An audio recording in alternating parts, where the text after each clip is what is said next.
Sandy Munro talks Aptera, Canoo, and Cybertruck. U.S. announces $2.5 billion loan for Ultium Batteries, and more. Thank you for tuning in. I'm Jason, the bearded EV guy, and we've got a lot of news to cover this week. Before we start, if you're interested in the Aptera, please consider using my referral link to get 30% off your pre-order fee. On to the headlines. Speaking of Aptera, Sandy Munro gives high praise to the three-wheeled EV company. He praises that Aptera is really creating an entirely new segment in the automotive industry. As car prices increase, there is a need for a small, cheap, capable vehicle. The Aptera is perfect for young adults or as a secondary commuter car. Sandy Munro reviews and does donuts in the Canoo. Sandy Munro of Munro and Associates had the opportunity to try out the new Canoo lifestyle vehicle and discuss it with Canoo CEO Tony Aquila. Sandy praised the vehicle for its smooth acceleration, quiet operation, and cavernous interior. He was also impressed by its modular design and ability to facilitate easy entry and exit for people in wheelchairs. He believes that the Canoo has everything he is looking for and will be a successful vehicle, even emotionally connecting to it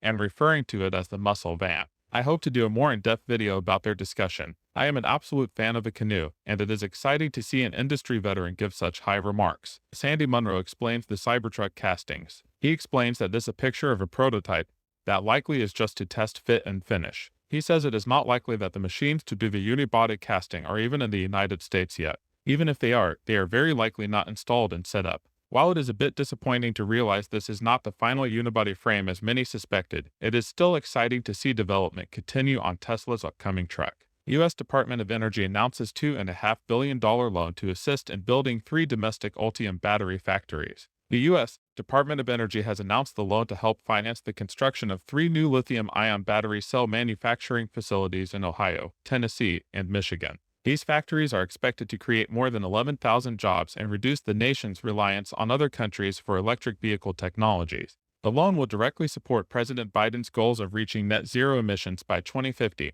and having electric vehicles make up half of all new vehicle sales by 2030. The loan closing also coincides with the launch of President Biden's American Battery Materials Initiative, which provides $2.8 billion in grants to build out the battery mineral and material supply chain. I'm all for continued development and to bring EV production into the United States. I think this investment will bring a sense of manufacturing pride back to America and allow us to be at the forefront of this next phase of transportation. Speaking of Ultium Batteries, workers at GM's Ultium battery plant Unionize. GM's first Ultium battery plant in Lordstown, Ohio voted to join the United Auto Workers, with an overwhelming 98% of workers voting in favor of representation. This vote is important as it sets the tone for labor in the U.S. battery supply industry, which has largely been non-unionized. GM has made additional investments in the U.S. to build batteries for their upcoming EVs and is encouraged by the Inflation Reduction Act, which incentivizes onshoring. UAW is looking to target battery workers to bolster their membership,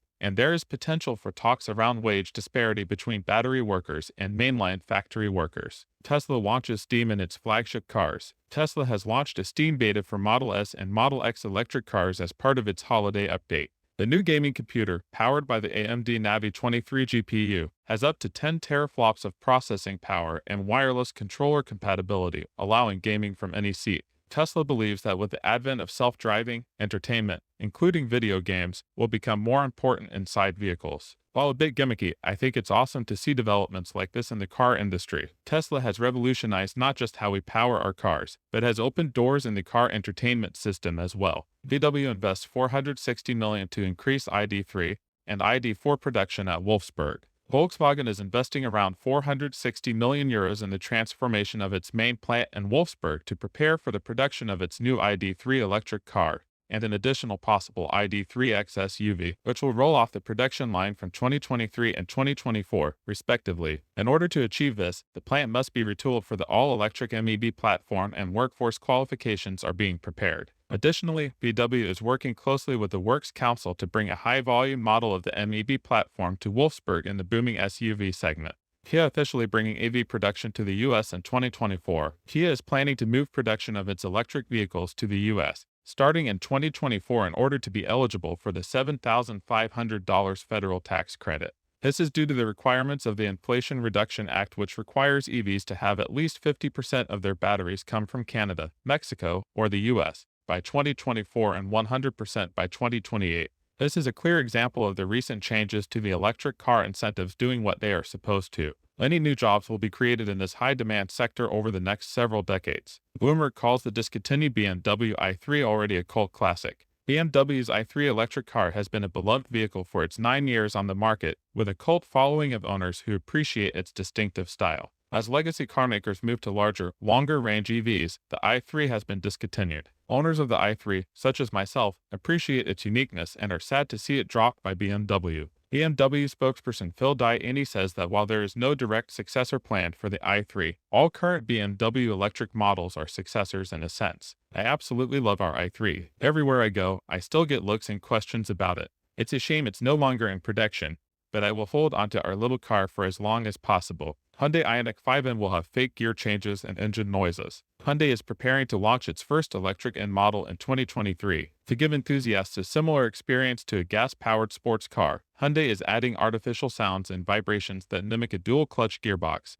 and rev limiter. The Ioniq 5N will have a dual motor setup with an estimated 600 horsepower, a virtual grin shift button, and Sound Plus for fake noises, and a dedicated drift mode. I don't understand why car manufacturers are going this route. I can maybe understand the fake engine noises, as that gives you a sporty feel while zipping around in your fast little car. But why the fake gear shift? You're actively making the car perform worse, all for a contrived feeling. To each their own, though. U.S. all-electric registrations have surpassed 600,000 units as of October. In the U.S., registrations of all-electric cars have been accelerating, with 604,638 fully electric cars registered in the first 10 months of 2022, up 60% from a year ago. This translates to a 5.3% market share, up from 2.9% in 2021. Tesla maintains its dominant position in the segment with almost two-thirds of all battery electric vehicle registration, while Ford has strengthened its position as the second most popular EV brand. Among the top 5 models are 4 Teslas and 1 Ford Mustang Mach-E. It's cool to see the change of an entire industry happen in real time.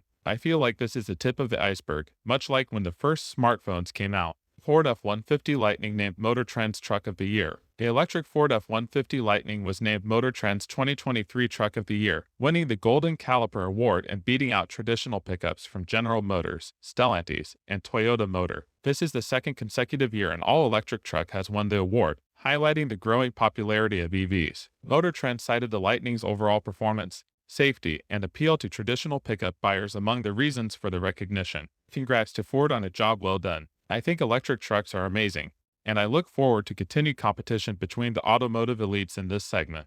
Dominos rolling out an all-electric pizza delivery fleet. Dominos is introducing over 800 custom-branded 2023 Chevy Bolt electric vehicles to their U.S. franchise and corporate stores. These delivery vehicles have begun deliveries last month. These EVs provide numerous advantages, such as zero tailpipe emissions, a 259-mile battery range, and lower average maintenance costs than non-electric vehicles. EVs make so much sense for fleet cars. The gas savings alone are amazing, plus you no longer lose out on employees' time to go fuel up. EVs are more reliable and a much more comfortable drive for your employees. Good job, Dominos. Tesla delivers first Model S and X to Europe after 2 years. Tesla has restarted delivering its refreshed Model S and Model X cars to customers in Europe after almost 2 years of no deliveries. Tesla stopped taking orders outside of North America in December 2021 and began delivering the top performance version of the vehicles in August. I hadn't realized how long it's been since the S and X have been delivered to Europe. Hopefully this is a good sign for global supply chains coming back to a somewhat normal level. Cadillac Celestiq sold out for 18 months.